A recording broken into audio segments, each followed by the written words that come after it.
The name and lineage of Hujjat al-Haq, Sharaf al-Mulk, al-Sheikh al-Ra'iz, al-Hakim al-Wazir, al-Dustur, Abu Ali Husayn, Ibn Abdullah ibn Hassan, Ibn Ali ibn Sina, mark him as the foremost philosopher and physician of the Islamic era.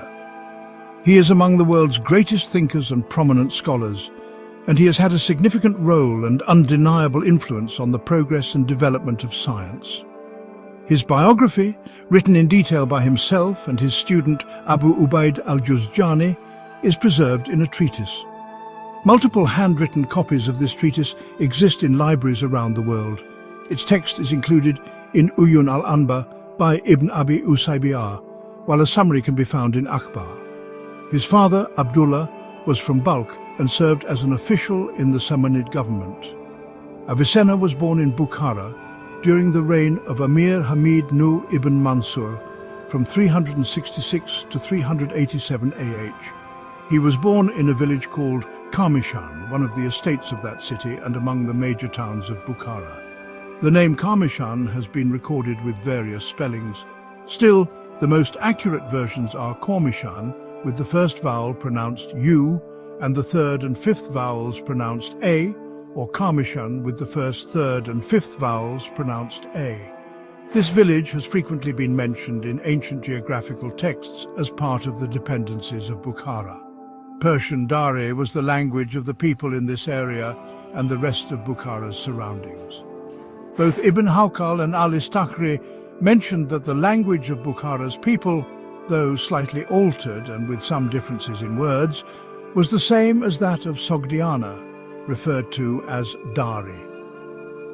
During the Samanid era, Bukhara and many other cities in Transoxiana were major centers of Persian Dari poetry and literature.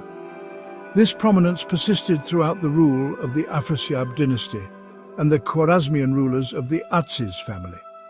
Near Karmishan there was a village called Afshana.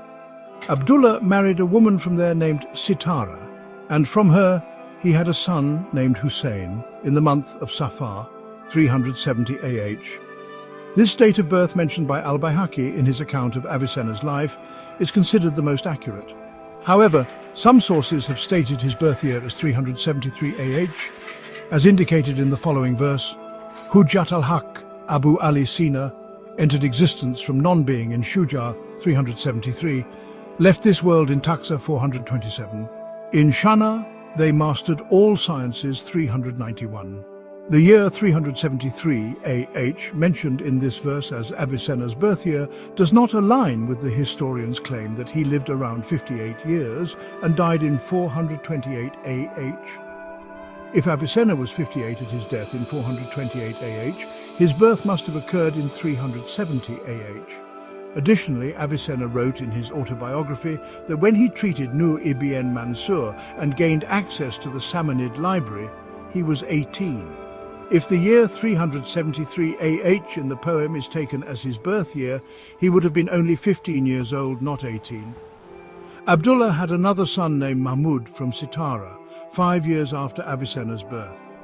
In addition to these two, Abdullah had an older son, possibly the same Ali mentioned in Tabakat al-Atiba, Volume 2, page 19.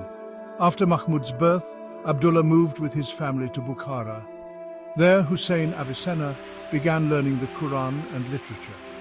By age 10, he had memorized the Qur'an and mastered many branches of literature, astonishing everyone with his intelligence and sharp mind.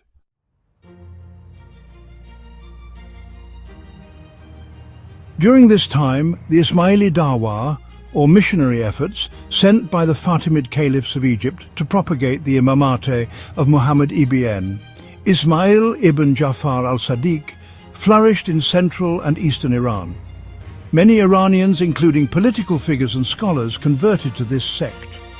Abdullah, Avicenna's father, and his elder brother Ali also embraced this sect and were familiar with its teachings, especially regarding the concepts of nafs or soul and AQL or intellect, as explained by the Ismailis.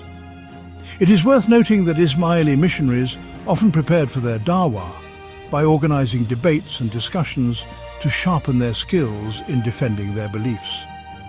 These gatherings, called Majlis al-Da'i, were held on Mondays and Thursdays in the Dar al-Ilm, of the Fatimid Caliph's palace and focused on philosophical and theological arguments.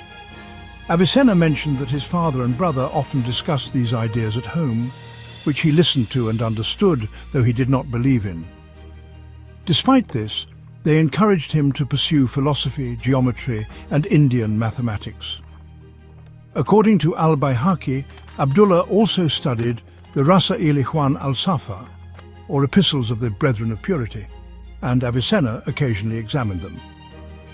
Abdullah arranged for Avicenna to study arithmetic with a greengrocer named Mahmud the Surveyor, who was proficient in Indian mathematics and algebra. At the same time, he studied Islamic jurisprudence under Ismail al-Zahid, delving into its principles, debates and arguments. During this period, Abu Abdullah al-Natili, a philosopher and student of Abu al-Faraj ibn al-Taib, arrived in Bukhara. Abdullah invited him to stay at their house to teach Avicenna the foundations of philosophy.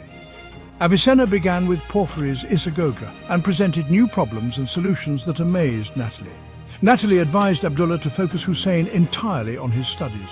Avicenna mastered logic and delved deeply into its commentaries, progressing steadily in his education. When Avicenna was 16, he systematically reviewed and organized all his acquired knowledge. For 1.5 years, he devoted himself entirely to studying and taking notes, working day and night, writing down logical premises and organizing syllogisms.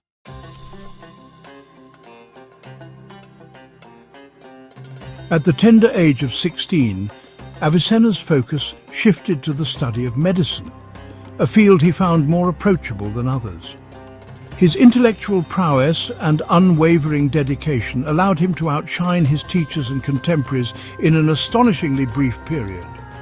Even as a teenager, he began treating patients and devised innovative methods for curing diseases, blending theoretical knowledge with practical application. His reputation as a physician spread like wildfire, and many sought his guidance. By the age of 18, Avicenna was recognized as a polymath, having mastered medicine and philosophy, logic, natural sciences and metaphysics. During this time, the ruling Amir of the Samanid dynasty, Nuh ibn Mansur, fell ill with an ailment that no physician could cure. Avicenna was called upon to treat the Amir, and his successful efforts earned him immense respect. In gratitude, the Amir granted him access to the Royal Library, one of the world's most extensive collections of manuscripts at the time. Avicenna looked back on this period as a turning point in his life. The vast resources of the Samanid library opened up new horizons for him, allowing him to delve deeper into fields like astronomy, physics and mathematics. He seized this opportunity to integrate knowledge from diverse disciplines, laying the groundwork for his future works.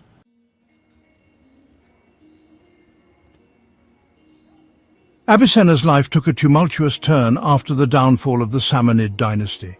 He departed from Bukhara and embarked on a journey filled with trials, seeking refuge and patronage from various rulers and courts. Despite the political turmoil, he continued to teach, write and practice medicine, often finding himself in precarious situations due to his political engagements. Avicenna's association with rulers like Shams al-Dawla, the Buyid ruler of Hamadan, brought both opportunities and challenges. While serving as a vizier, he encountered political intrigue and opposition from rival factions. At one point, he was imprisoned on charges of conspiring against the ruling authority. Even in captivity, he remained intellectually active, composing some of his most profound works, a testament to his unwavering dedication to his intellectual pursuits. He never stopped working, and whenever he found himself perplexed over an issue or unable to resolve a problem, he would go to the mosque, pray, and earnestly plead to God for guidance.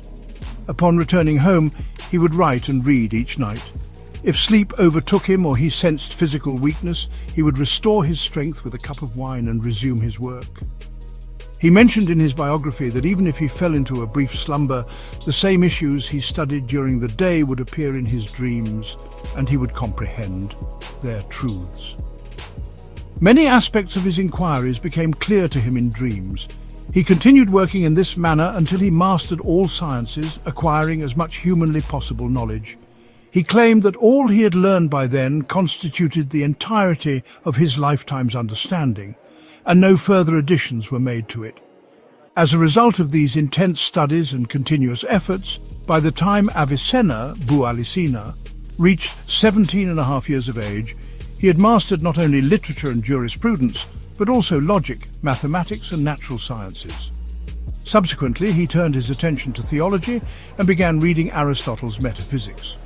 However, he struggled to understand its content entirely because the available text translations were not adequately clear or eloquent. He read the book 40 times, memorizing all its words, yet failed to grasp its essence. His frustration reached the point where he despaired and thought he might never comprehend it. Fortune smiled at him one afternoon when he encountered a book vendor in the marketplace of Bukhara. The vendor offered him a book on Aristotle's Metaphysics, but Avicenna, convinced that such knowledge was of no benefit, initially refused to buy it. Finally, at the insistence of the vendor, he purchased it.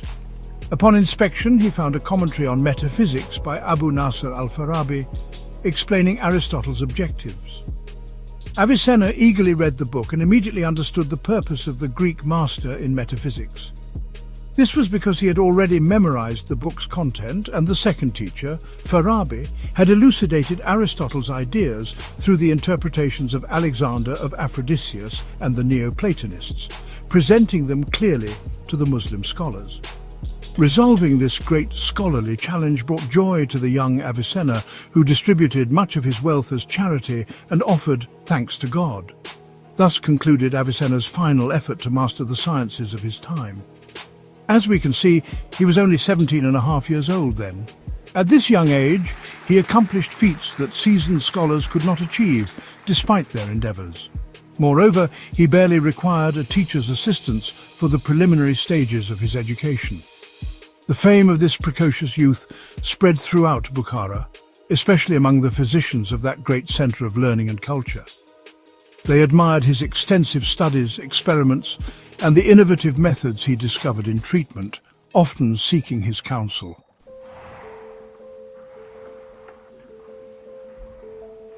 During this time, a Samanid king fell ill. The court physicians, unable to cure him, prompted the emir of Khorasan to invite their young colleague for assistance. After Avicenna participated in treating the Samanid king, he gained respect and favour at the royal court. The king granted him access to the vast Samanid library, where he immersed himself in the study of medical texts. Avicenna described the library as having numerous rooms, each housing chests of books. One room contained Arabic literature and poetry, another jurisprudence, and so on, with each room dedicated to a specific field of knowledge. He read the catalogues of ancient sciences and referred to every book he needed. He discovered books that most people had never even heard of and that he had not seen before and never saw again. By studying these books, he acquired great insights and recognized the stature of each author in their respective fields. By turning 18, Avicenna had completed his studies in all these sciences. As he acknowledged, the primary and foundational phase of Avicenna's education concluded at 18. At that time, he had reached a level of proficiency in memorization and understanding that exceeded his earlier days. Still, he made no further significant advances in his overall knowledge afterward. Avicenna's career as an author and scholar began shortly after this period. He recounted that a neighbour named Abu al-Husayn al-Aruzi requested him to compile a comprehensive book on this subject. Avicenna prepared a compendium for him and named it after him, including all sciences except mathematics. At this point, Avicenna was 21 years old. Another neighbour, Abu Bakr al-Burki, a pious scholar from Khwarazm with expertise in jurisprudence, interpretation and asceticism, asked him to compose commentaries on works of wisdom.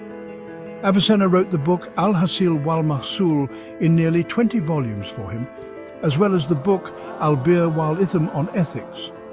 Avicenna's first works thus appeared around 390 to 391 AH, which is 1000 to 1001 CE. In 392 AH, which is 1001 CE, Avicenna's father, Abdullah, died at 22. Avicenna assumed specific administrative responsibilities after his father's death and facing life's difficulties. This excerpt portrays Avicenna's incredible intellect, early mastery of various sciences, and rise as a scholar at a remarkably young age despite his challenges.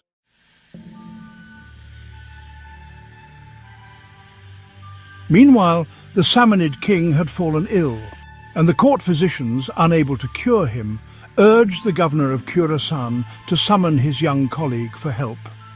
Abu Ali's participation in treating the Samanid king not only contributed to his recovery, but also earned him high esteem and honour in the court. This respect led to him being granted permission to enter the grand library of the Samanid court, where he began to study medical texts. Abu Ali described the library as a treasure trove of knowledge, consisting of many rooms, each filled with shelves containing books. One room contained Arabic texts and poetry, another focused on Islamic jurisprudence, and so on. He read the catalogue of books in the library and found many unknown to the public, even to himself, before his time there. He studied these books thoroughly, gaining valuable insights, and at the age of 18 he had mastered all the knowledge contained in them, showcasing the breadth of his intellectual pursuits. As we have seen, Abu Ali's most significant studies came to an end at the age of 18, which he acknowledged. At this time, he felt that his intellectual capabilities were more mature than before, and he did not gain much more knowledge after this age. The period of writing and composition began shortly after this stage in his life. Abu Ali himself said, "In my neighborhood, a man named Abu al-Husayn al-Arudi asked me to compose a comprehensive book on this subject. I compiled it and named it after him, including almost all the sciences except for mathematics. At the time, he was 21 years old. Additionally, in his neighborhood, there was another man named Abu Bakr al-Barki from Khwarazm, a scholar specializing in jurisprudence, tafsir and asceticism, and inclined toward these sciences. He requested that Abu Ali compose an explanation of the books of philosophy for him. Abu Ali then wrote the Al-Hasil wa Al-Mahsul in nearly 20 volumes, and also composed the Al-Bar wa Al-Nam on ethics for him. Hence, Abu Ali's first works appeared around 390 to 391. At the age of 22, around 391 to 392, Abu Ali's father Abdullah passed away, and due to the changing circumstances of life, he began to take on specific governmental duties. When Abdullah died and the political turmoil in Bukhara increased, Abu Ali was forced to leave the city. However, he did not speak of the Samanids' downfall, only mentioning that he had to leave Bukhara and head to Gorganj. As we know, the Samanid dynasty was no longer in power by 392, and it was only after 389, when the Ilkhanids took control, that the remnants of the Samanid rulers, like Abu Ibrahim, made efforts to regain control of the lost lands. Thus, the governmental duties that Abu Ali mentioned around this period may refer to his work under the Ilkhanids in the territories that included Bukhara. Abu Ali moved to Khwarazm, where he became involved with the court of the Khwarazm Shahs, specifically Ali ibn Mamun ibn Muhammad, and his minister Abu al-Husayn Ahmad ibn Muhammad al-Sahli, or al-Sahili, who was a distinguished scholar. Abu Ali formed close friendships with several scholars in Khwarazm, including Abu Rayhan al-Biruni, a renowned polymath, Abu Sal Masihi, a philosopher, and Abu Nasr al-Iraqi, a mathematician and astronomer. These relationships were instrumental in shaping his intellectual journey. However, it was not long before Abu Ali had to leave Gorganj and head towards Khorasan and Gorgan. As narrated by Al-Nizam al-Arudi, Abu al-Abbas Mamun Khwarazm Shah had a minister named Abu al-Husayn Ahmad ibn al-Sali, a wise and noble man. The Khwarazm Shah also had a wise and noble disposition, and it was through them that many philosophers, including Abu Ali, gathered in the court. The Khwarazm Shah, upon receiving a letter from Sultan Mahmud, sent his emissary, Khwaja Husayn ibn Ali Mikhal, to invite the philosophers to his court. After some deliberation, Abu Ali and Abu Sal declined, but Abu Nasr and Abu Rayhan expressed their interest and left for the Sultan's court. While travelling, the journey took a tragic turn when, during their stay in the desert of Khwarazm, a violent windstorm struck them, and Abu Sal Masi, due to the harsh conditions and lack of water, passed away. This loss deeply affected Abu Ali, who had formed a strong bond with Abu Sal. Despite this tragedy, Abu Ali continued his journey, eventually reaching Tus, where people were eagerly looking for him. He spent several days there, then continued his journey to Gorgan, where he found a place of safety. In Gorgan, he met King Qaboos, a wise and knowledgeable ruler who treated him well. Abu Ali realized that he would find peace there and that there was no harm in his remaining there. Although the cause and nature of Abu Ali's travels are not always detailed in historical texts, Al-Nizam al-Arudi's account sheds light on aspects of Abu Ali's life and previously unknown travels. The story of Abu Ali's departure and the subsequent events following his travels reflect the challenges and hardships that scholars of his time often faced. Yet, they also highlight his immense resilience and unwavering pursuit of knowledge, a testament to his inspiring determination. This concludes the translation of the remaining text. Let me know if you'd like further clarifications or have additional questions. The reason for Avicenna's migration from Khwarezm to Gorgan remains a mystery. It is unlikely that it was due to a desire to serve at the court of Mahmud, given Mahmud's intense hostility towards philosophers, particularly those from the Mutazilite, Shia, Ismaili and Qur'an sects. This animosity led to brutal massacres in Ray, forcing even the poet Ferdowsi, who was a Shia and aligned with the Mutazilite views, to flee. A Shiite philosopher like Avicenna could not have remained safe in the court of such a harsh and fanatic ruler. According to his memoirs, Avicenna's journey from Gorgan to Gorganj unfolded as follows: Gorgan, Nisa, Bawad, Tus, Shagan. Mainly, for more details, refer to Tariq al-Islam by Dahabi and to Siyasatnameh, published by Abbas Ekbal, which mentions Mahmud's harsh treatment of the Qarmatians, especially on page 182 of the Tehran edition of 1324. Also consult Al-Kamil by Ibn al-Athir for the events of 420 AH. Shagan is a village near Nishapur. Several texts mention this route, including Tamat al-Sawan al-Hikmah, page 45.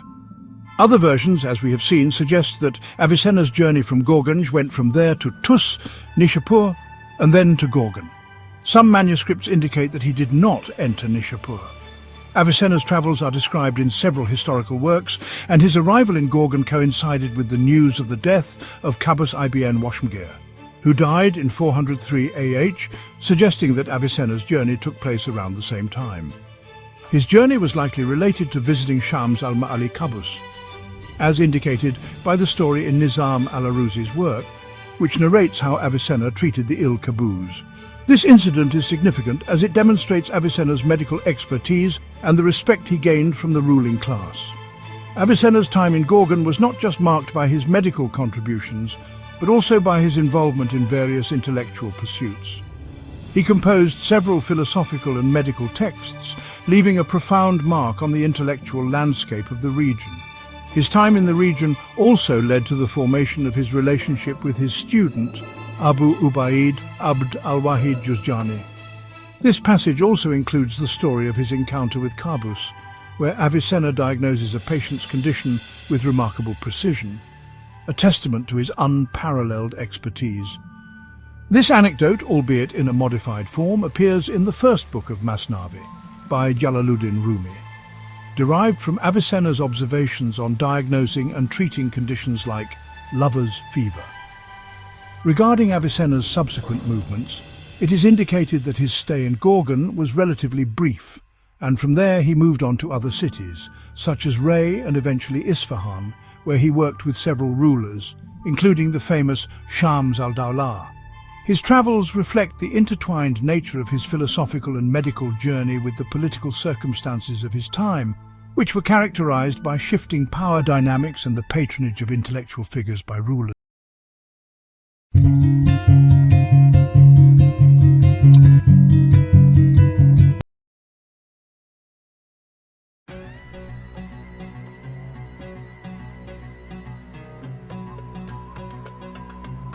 Al-Kamil by Ibn al-Athir. Events of the year 405.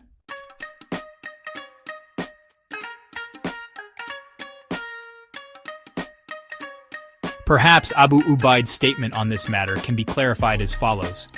And he stayed there, in Ray, until Shams al-Dawla headed there after the killing of Hilal ibn Badr ibn Hassanuyah and the defeat of the Baghdad army. Then, the reasons aligned.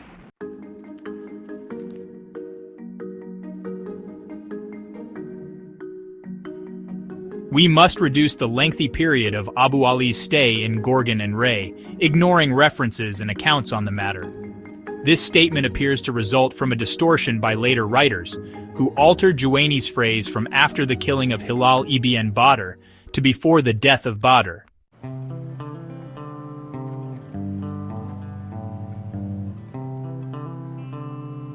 The Sheikh's stay in Hamadan lasted a considerable time, approximately 9 years.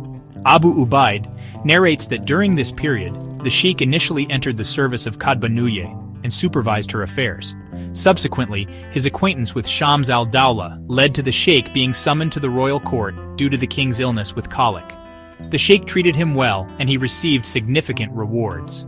After spending 40 days and nights at the court, he returned home and became one of the emir's close companions.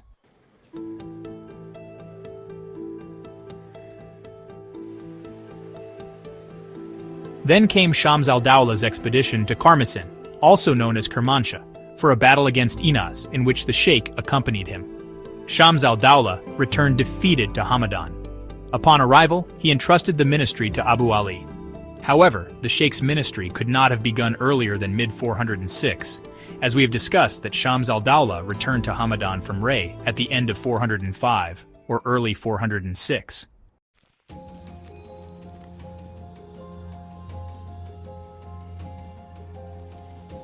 Regarding the Battle of Shams al-Dawla with Inaz of Karmasin or Kermanshah, no precise date is recorded to determine the exact start of the Sheikh's ministry. However, Ibn al-Athir mentions an event that may help date Shams al-Dawla's conflict with Inaz, the release of Tahir ibn Hilal, ibn Badr, ibn Hassanuyah from Shams al-Dawla's captivity, granting him authority over Kurdistan, and forming an alliance with him. This was recorded under the events of 406, and may indicate that Shams al-Dawla sought this alliance to stabilize his weakened power. If this assumption is correct, it supports the Sheikh's ministry beginning in 406.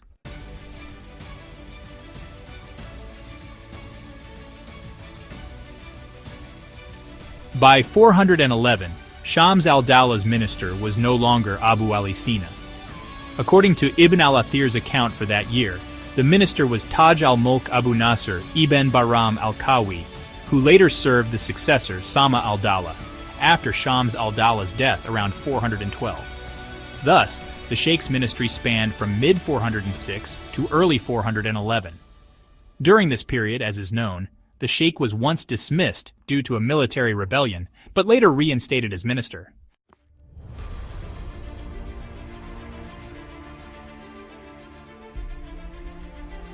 This rebellion should not be attributed to Abu Ali Sina's mismanagement, but to the weakness of the Buyid dynasty and the frequent occurrences of such unrest at their centers, including Baghdad, Ray, and Hamadan. Turkish slaves, key military forces since the time of Abbasid Caliph al-Mutawakkil, were often rebellious, resulting in the deaths, imprisonment, or exile of many high-ranking Islamic officials. Shams al-Dawla himself faced multiple revolts from his troops. Ibn al-Athir, in his account of 411, states that year witnessed increased unrest among the Turkish soldiers in Hamadan following earlier rebellions. Despite enduring these uprisings, Shams al-Dawla often found himself unable to suppress them effectively.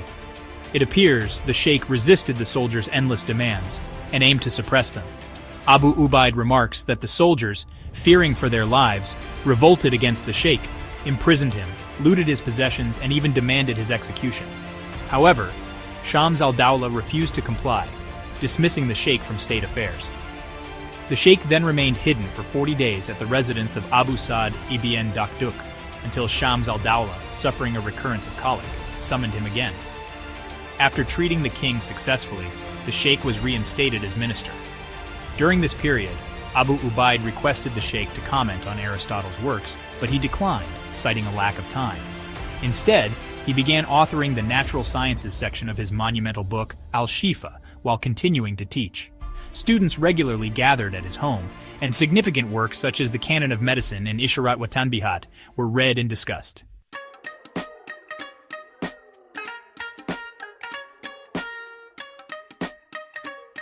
The sheikh eventually left Hamadan secretly, disguised as a Sufi. Abu Ubaid, his brother, and 2 servants were accompanied to Isfahan. Upon arrival, they were warmly welcomed by Ala al-Dawla and settled in the city. Sheikh Abu Ali was highly esteemed at Ala al-Dawla's court, participating in scholarly debates and continuing his writings, including completing Al-Shifa. Amid Ala al-Dawla's military campaigns, the sheikh accompanied him even during challenging expeditions. Despite obstacles, the sheikh worked on advancements in astronomy, mathematics, and other sciences, leaving an enduring legacy of intellectual contributions.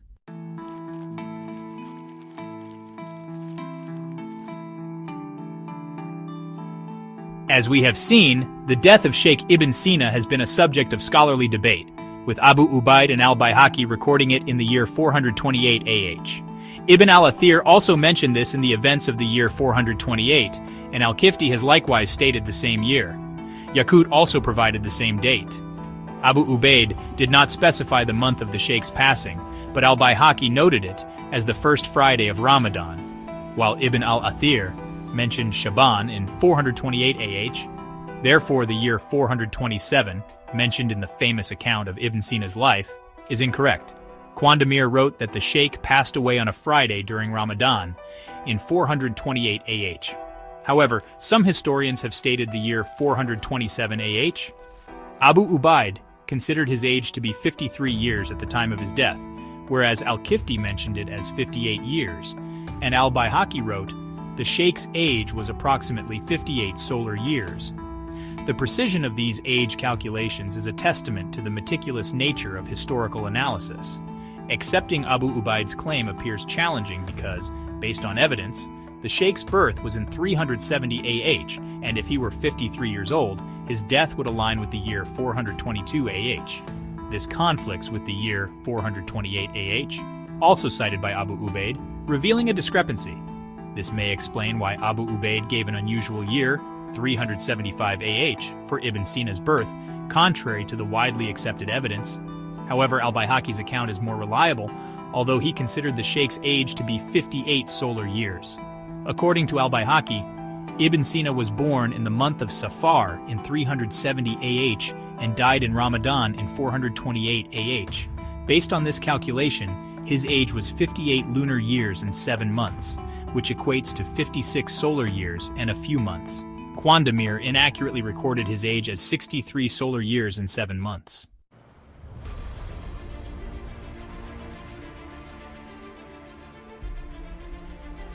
The location of Sheikh Ibn Sina's death has been reported with discrepancies, listing both Hamadan and Isfahan. Abu Ubaid, as inferred from his earlier writings, explicitly stated that Ibn Sina died in Hamadan.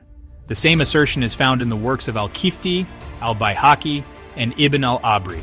Ibn Khalaqan also said, he passed away in Hamadan on the first Friday of Ramadan in 428 AH and was buried there. However, Ibn al-Athir claimed he died in Isfahan, a view that has long been doubted and even deemed weak by Ibn Khalaqan, who acknowledged it but did not endorse it. The discrepancies in the reported place of death raise questions about the reliability of historical accounts and the need for further research to establish the truth. Al-Baihaqi wrote that on the first Friday of Ramadan in 428 AH, the day Ibn Sina died, a sermon was delivered in Nishapur for Tughril Beg Muhammad ibn Mikhail ibn Seljuk, omitting any mention of Sultan Masood ibn Mahmud. Ibn al-Athir recorded this event in 429 AH, which suggests it occurred a year after Ibn Sina's death. Ibn Abi Usaybiyah recorded that Ibn Sina's grave was located under the walls of Hamadan on the southern side. He also mentioned an unverified claim that his body was later transferred to Isfahan. Al-Baihaqi, Ibn Khalaqan, and Ibn al-Abri did not express any doubt about his burial in Hamadan, and paid no attention to the lesser-known claim. Later, historians like Qandamir and Qazi Nurullah referenced Ibn Sina's burial in Hamadan. His grave, a testament to his enduring legacy, remained revered by scholars and intellectuals in Hamadan for a long time.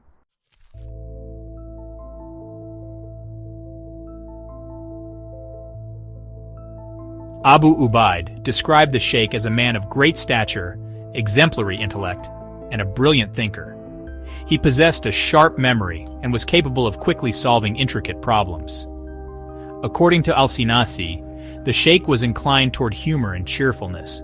Despite being deeply engaged in philosophy and medicine, he was known for his sociable nature and extensive conversations. Al-Kifti added that Ibn Sina had an exceptionally commanding presence and a dignified demeanor. However, it's important to note that some historians have highlighted aspects of Ibn Sina's life that were less admirable.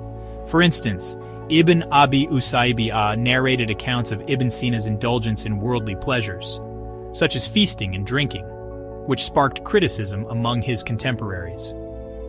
Abu Ubaid has also had indulgent contributions for years. Despite these personal shortcomings, many scholars agree that his contributions to knowledge far outweighed these aspects of his character.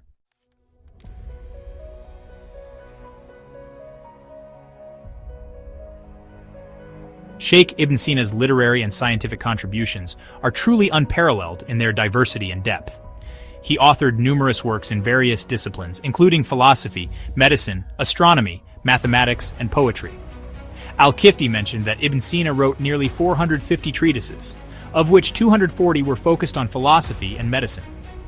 Among his most renowned works is Al-Qanun fi al-Tib, the Canon of Medicine, a medical encyclopedia that served as a cornerstone of medical science for centuries.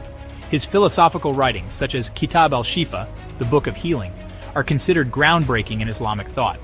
Al-Baihaqi wrote that Ibn Sina was diligent and methodical in his writing process, often composing his works during political turmoil or personal travel. He was also known for dictating complex treatises to his students. His writing style was characterized by clarity, precision, and a deep understanding of complex subjects.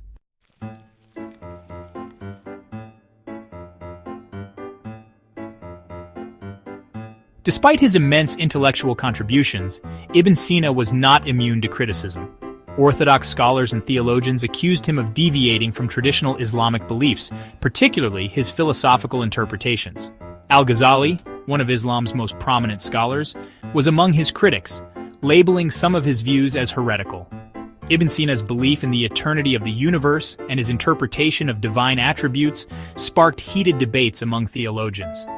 These controversies, however, did not diminish his intellectual prowess or the significance of his contributions. Despite the controversies surrounding his beliefs, Ibn Sina's intellectual brilliance was widely recognized by later Islamic scholars.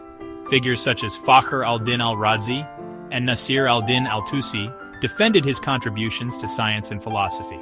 Al-Baihaqi wrote, "The Sheikh remains one of the most remarkable figures in Islamic history, a testament to the respect and admiration he commands even centuries after his death."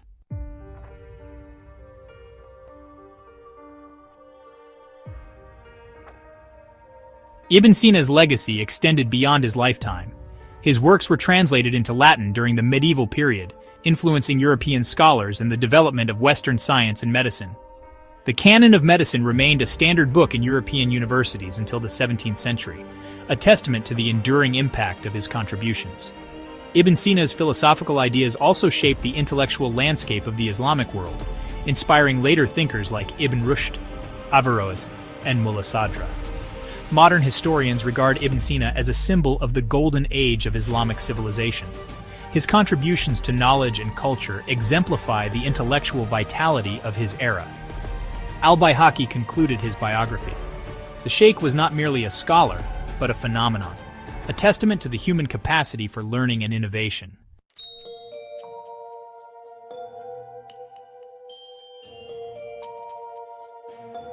The life and legacy of Sheikh Ibn Sina reflect the complexities of human character and the boundless potential of the human mind.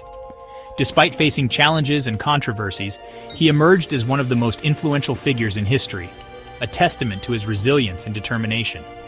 His works continue to inspire scholars, and his memory remains a source of pride for the Islamic world and humanity.